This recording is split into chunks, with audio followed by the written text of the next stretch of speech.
Let me take you back to a Thursday evening in Winston-Salem. Late October. You're standing in your own bathroom, towel around your waist, steam on the mirror. You just got home from the gym, something you started doing 8 months ago after a doctor looked at your chart and said words you don't forget. Your wife's in the doorway, arms crossed. That look, the one that makes the air in the room go thin. She watches your reflection, scans you up and down, 43 pounds lighter than you were last January. You're expecting something, a comment, maybe even a compliment, for once. Instead, she says, "You know what your problem is, Vince? You're turning into someone I didn't marry, and I don't like him." You stand there, water dripping from your hair onto the tile. "No closeness," she says. "Not until the real you comes back. I married a man who was comfortable in his own skin." This, she waves her hand at you, at the gym bag on the floor, at the running shoes by the door. This isn't you. That was my wife. My bathroom. My 26 years of marriage. My name is Vince Enright. I'm 54. I restore antique furniture for a living. Have a small workshop off Reynolda Road where I strip, sand, and rebuild things people thought were beyond saving. There's a metaphor in there somewhere, but I didn't see it at the time. Dolores and I got married in 1999. She was a claims adjuster at an insurance company downtown. Sharp, quick with numbers. I fell for the way she laughed, loud and sudden, like it surprised even her. We had 2 girls. Nora, 11, Flora, 9. A brick ranch house off Polo Road with a yard big enough for the dog and a garden I never planted. For the first 15 years, we were fine. Not fireworks, but fine. Comfortable. I was the guy who said, "Sure, whatever you think," because it kept the peace and I genuinely didn't mind most of the time. She picked the restaurants. She picked the paint colors. She picked the vacation spots. I went along. That was the deal, and I was okay with it. I remember one Thanksgiving, 2018, maybe 2019. Nora was 4 or 5. Dolores was in the kitchen making her mother's cornbread recipe, and I was on the floor building a block tower with Nora while Flora napped. Dolores looked over the counter at us, and she had this expression, soft, unguarded, like she'd forgotten to be anything except happy. She said, "Don't you dare let that tower fall, Vince Enright." I didn't. Held it steady for 20 minutes while my knees screamed. That woman left the building somewhere around 2021. It started with what she called her reset. She'd been reading books from her book club. Juanita Raines organized it. Met every Tuesday at Juanita's condo near Haines Mall. 2 other women, all divorced. Juanita had been through 2 marriages herself. The books weren't really books. They were manifestos. Reclaiming Your Authentic Self. The Settled Woman's Exit. Titles that sounded like therapy, but read like permission slips. Dolores came home from those Tuesdays different. Charged. She'd look at me like she was seeing me for the first time, and not in a good way. Then came the finding herself phase. For months, January to April 2022, she told me she needed space. Rented a studio apartment on 4th Street. Said she needed to hear her own thoughts. I didn't fight it. That's who I was, easygoing Vince. Don't rock the boat. She'll come back. She came back, but not the same. Something had shifted behind her eyes. She was calmer, more careful with her words, more deliberate. She told me she'd done a lot of work on herself, and that things would be different. I believed her because I wanted to. The intimacy stopped around then. Not gradually, like a switch. We shared a bed, but occupied different countries. If I reached for her hand, she'd move it. If I tried to bring it up, she'd change the subject or leave the room. It became the thing we never named. A locked door neither of us had the key to. After a while, I stopped knocking. Then came the heart scare. February 2025. I was carrying a walnut dresser into my workshop. 150-pound piece, solid wood. Halfway through the door, my chest seized. Not a heart attack. The ER called it a cardiac event. Stress, weight, cholesterol, blood pressure. The doctor, young guy, couldn't have been 35, sat me down and said, "Mr. Enright, you need to make changes or your daughters will grow up planning a funeral." That was the line. I started walking, then jogging, then the gym 3 mornings a week before the shop opened. I cut the bourbon, cut the red meat. My brother Carlton lives out in Clemens, retired from Duke Energy. He started coming with me to the YMCA, spotted me on the bench press, bought me a set of resistance bands as a joke that became not a joke. By October, I'd lost 43 pounds. My pants didn't fit. My face looked different in photos. People at church noticed. Hugo Rowland, my closest friend, known him since our kids were in the same preschool, told me I looked 10 years younger. But here's what nobody tells you about changing. The people who should be happiest sometimes aren't. Dolores watched my transformation like someone watching a stranger move into her house.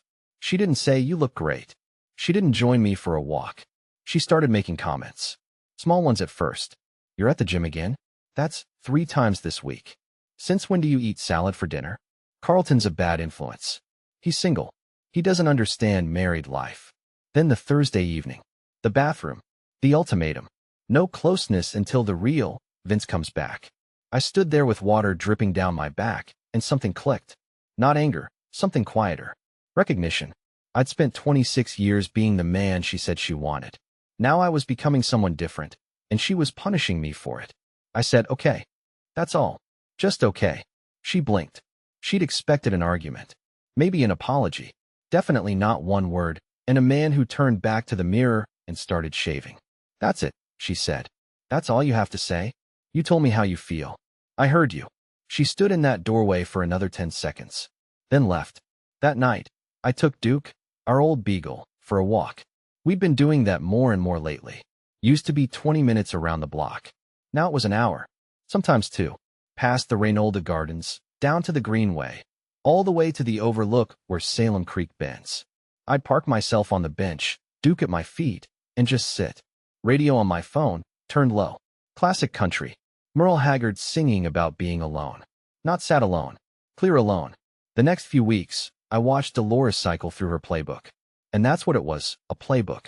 Not because she was calculating. Because she was scared and didn't know any other way to reach me. Monday, silence. She moved through the house like I was furniture. Didn't make eye contact. Didn't speak unless it was about the girls' schedules. Tuesday, she went to book club. Came back smelling like Juanita's lavender candles. Walked past me in the hallway without a word. Wednesday, she made pot roast. My favorite. Set the table with cloth napkins, something she hadn't done in 2 years. Smiled at me over dinner. Asked about a credenza I was restoring.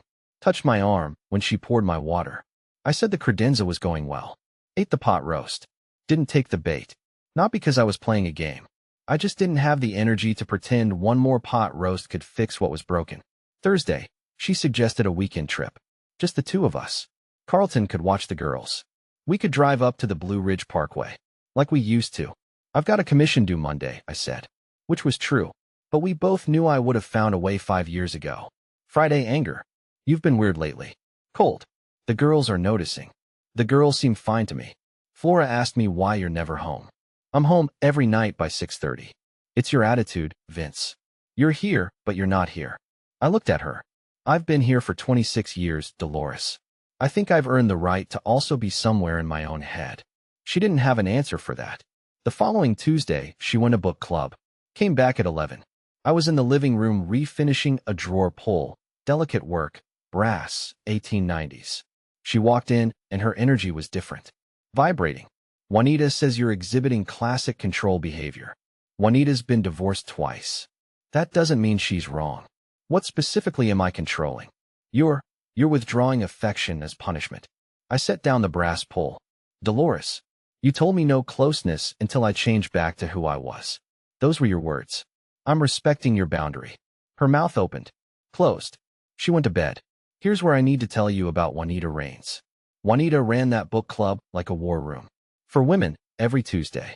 Dolores, Juanita, a woman named Pam whose husband left her for his dental hygienist, and another named Carol whose marriage ended over money. 3 divorced women and my wife, the only one still married. I didn't know what they talked about. Not specifically, but I saw the output. Every Wednesday, Dolores had a new theory about what was wrong with me. One week I was emotionally unavailable. The next I was enmeshed. The week after that I was performing wellness to avoid accountability. These weren't Dolores's words. They were someone else's software running on my wife's hardware. The second week was worse. Or better, depending on your perspective. Sunday, she came to church with me. Hadn't done that in months. Sat close. Sang the hymns. Held my hand during the prayer. Mrs. Patterson from 2 pews back leaned over and whispered, "You two look wonderful together." Dolores squeezed my fingers. I let her hold my hand. Didn't squeeze back. Monday, she left a note on my truck windshield. I miss us. 3 words in her handwriting. The same handwriting from 26 years of birthday cards and grocery lists, and that one letter she wrote me when Nora was born, the one I still had in my toolbox. I read it, folded it, put it in my pocket, went to the gym. Tuesday, book club again. She came back with a new diagnosis. Juanita says you're stonewalling. That's a form of emotional abuse, Vince. Juanita should write fortune cookies. I'm serious. So am I. When did a stranger become the authority on our marriage? She's not a stranger. She's my friend. She's a woman who's lost 2 husbands telling you how to keep yours. Think about that. Her jaw tightened. She went to the bedroom, closed the door. I heard something I wasn't expecting, not anger. Crying. Quiet and steady. The kind you can't fake. I almost went in. Almost. But I thought about the ultimatum. About the bathroom doorway. About that wave of her hand dismissing everything I'd become. Almost isn't the same as actually. Nora noticed first. She's 11, sharp like her mother used to be, before the edges got filed down by self-help books. We were in the workshop on a Saturday. She was helping me sand a rocking chair. Nora liked the workshop, the quiet, the sawdust, the way broken things became whole again. Dad, she said, not looking up from the sandpaper. How come Mom's friends don't like you? What makes you say that? I heard Mom on the phone. She was talking to Miss Juanita. She said you were, I don't remember the word. Something about being controlling by getting healthy. I kept sanding. Your mom and I are working through some things. But you're not controlling. You're just quieter. 11 years old. Saw it clearer than anyone. The health scare had another effect I didn't expect. It shifted the power in our house. For years, Dolores managed everything. Bills, appointments, the girls' schedules. I was the steady paycheck who showed up and agreed. When I got sick, she had to take over the workshop billing for 2 weeks. She resented it. Not openly, but I could feel it. Like I'd broken a rule by needing help. After I recovered and started getting fit, the resentment didn't go away. It morphed. She wasn't angry that I'd been sick. She was angry that I'd gotten better without her help.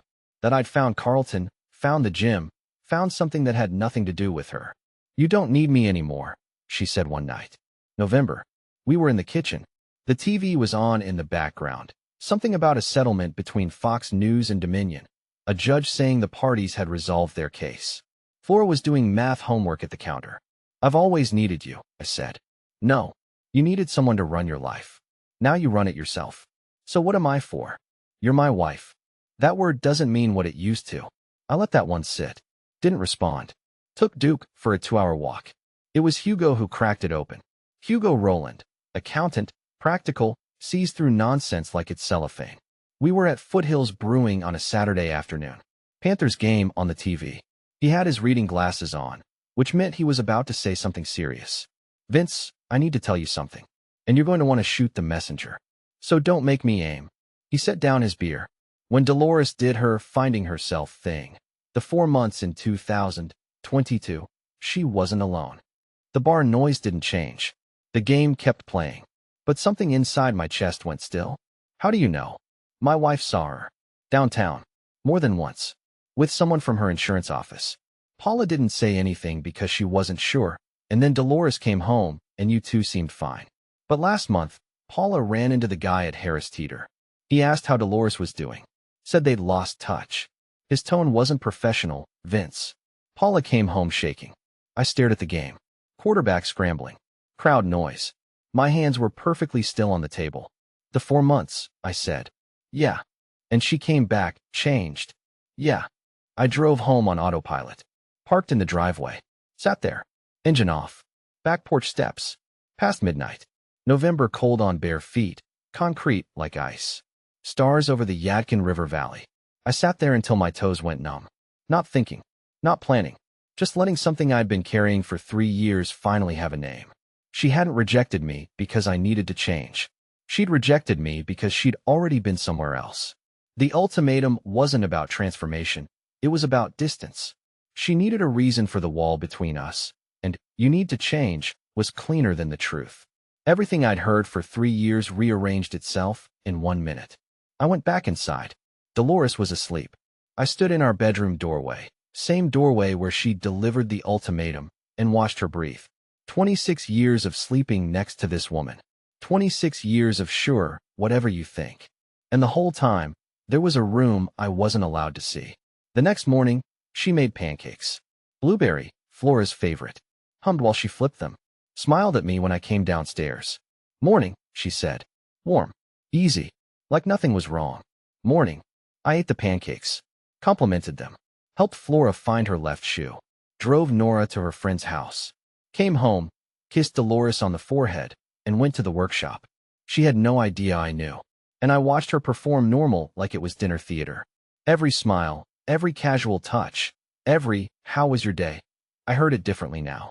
Not as affection, as maintenance. Keeping the machine running so she'd never have to explain what happened on 4th Street. You know what the hardest part was? She was good at it.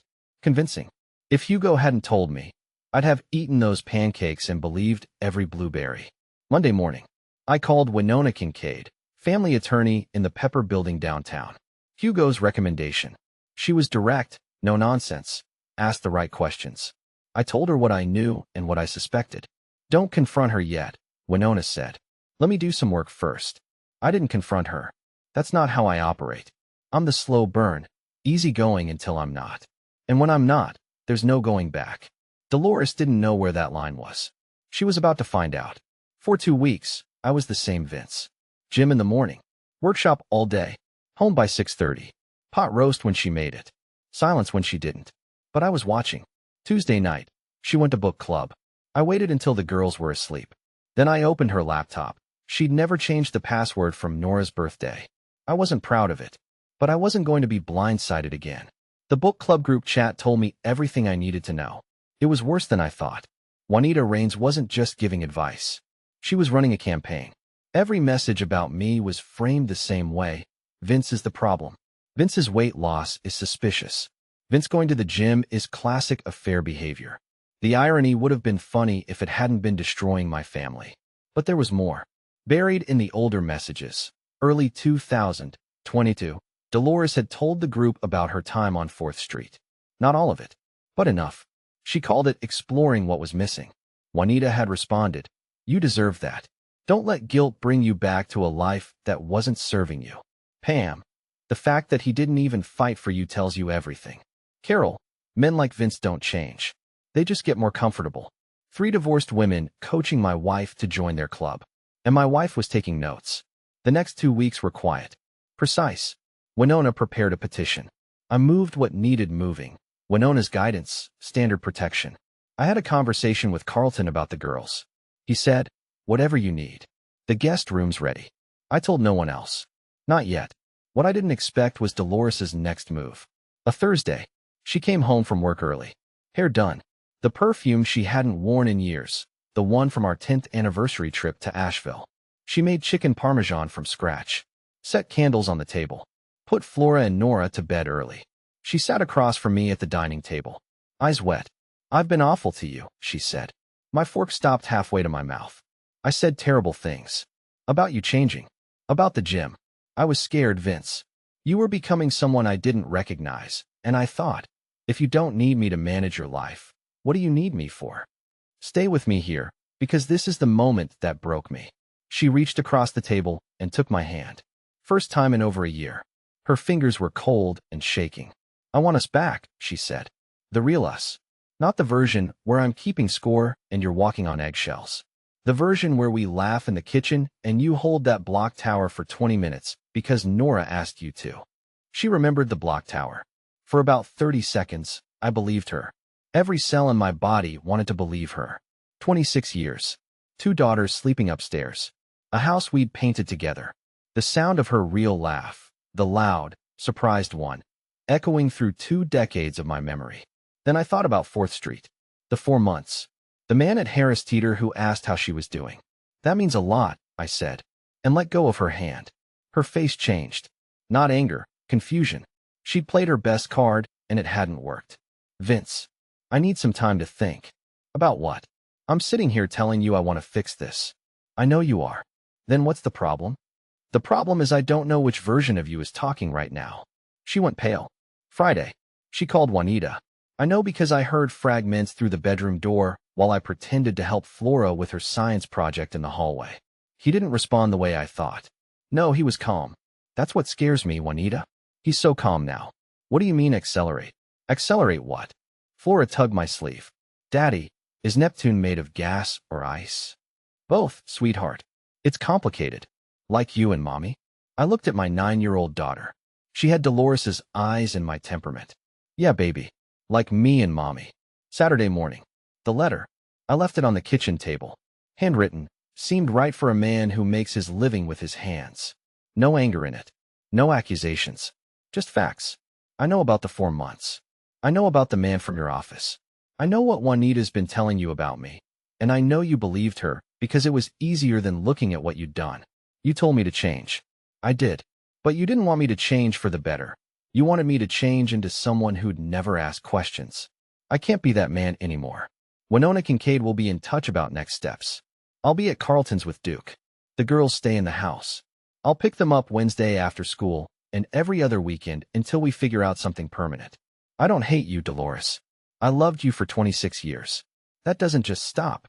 But the version of us you want back, the one where I agree to everything and you decide what I'm allowed to feel, that man's gone.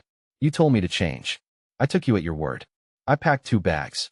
Duke's leash, his bowl, my shaving kit, and 3 days of clothes. Nora was in the hallway. She looked at the bags, then at me. How long? She asked. I don't know, sweetheart. Is it because of the phone calls? Mom's phone calls. 11 years old. Saw everything. It's because some things need space to get clear, I said. I love you. I love Flora. That hasn't changed, and it won't. She hugged me. Didn't cry. Just held on for a long time. I drove to Carlton's place in Clements.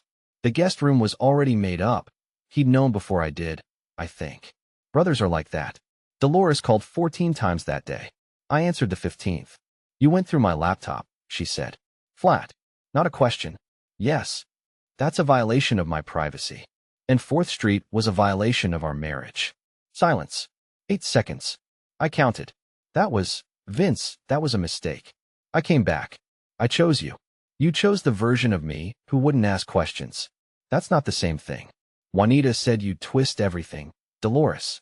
Juanita Raines has been divorced twice and spent 3 years coaching your marriage like it was her 3rd. Every insight she gave you was a mirror of her own failures. 3 marriages ended in that book club. Yours was supposed to be the 4th. Nothing from her end. Then, quietly. When did you stop being the man who just goes along? February. When a doctor told me my daughters might grow up without a father if I didn't change. You said change back. I chose them. Vince, I'm not angry, Dolores. I'm clear. And I haven't been clear in 26 years. That's on me. She cried. Not the tactical kind. Real crying. The kind with ugly sounds and no words. I listened for a minute. I need to go, I said. The girls have school tomorrow. Nora knows where the permission slips are. I hung up. Set the phone on Carlton's kitchen counter. He handed me a coffee. Black. No sugar. He'd learned my new order. How bad? He asked. 26-year bad. You okay? No. But I will be. Winona filed the paperwork in December. Shared custody, fair split. The house stays with Dolores until Flora finishes high school. I found a 2-bedroom apartment off Country Club Road. Nothing fancy. Room for the girls when they're with me, a corner for my tools, a yard for Duke. Nora helped me hang curtains. Flora picked the shower curtain, dolphins, because she's 9 and dolphins are everything. We ordered pizza and ate it on the floor because the table hadn't arrived yet. Dad, Flora said through a mouthful of pepperoni. Your apartment smells like sawdust. Is that bad? No. It smells like you. March. Parent-teacher conference for Nora. We sat in those tiny chairs in the hallway, waiting. Her hair was shorter. She looked tired. You look good, she said. Thanks. I quit the book club. Good. A pause. She looked at her hands. You know what kills me? I spent 3 years telling you to change. And you did. Just, not the direction I meant. No, I said. I changed the direction I needed to. The old Vince would have stayed. The old Vince was 43 pounds heavier and heading for a heart attack. The old Vince would have agreed to anything to keep the peace. But you're right. He would have stayed. And you won't. I already didn't. Nora's teacher called us in. We sat next to each other. Listened to her talk about our daughter's grades, her reading level, her habit of asking questions the teacher wasn't ready for. On the drive back to my apartment, I rolled down the window. March air in Winston-Salem. Cool, not cold. Smells like pine and red clay. Duke had his head out the back window, ears flapping. She told me to change. So I did. Turns out the only thing she ever really wanted was the man who never would. Dear listeners, that's our ending. If it resonated, subscribe to support the channel.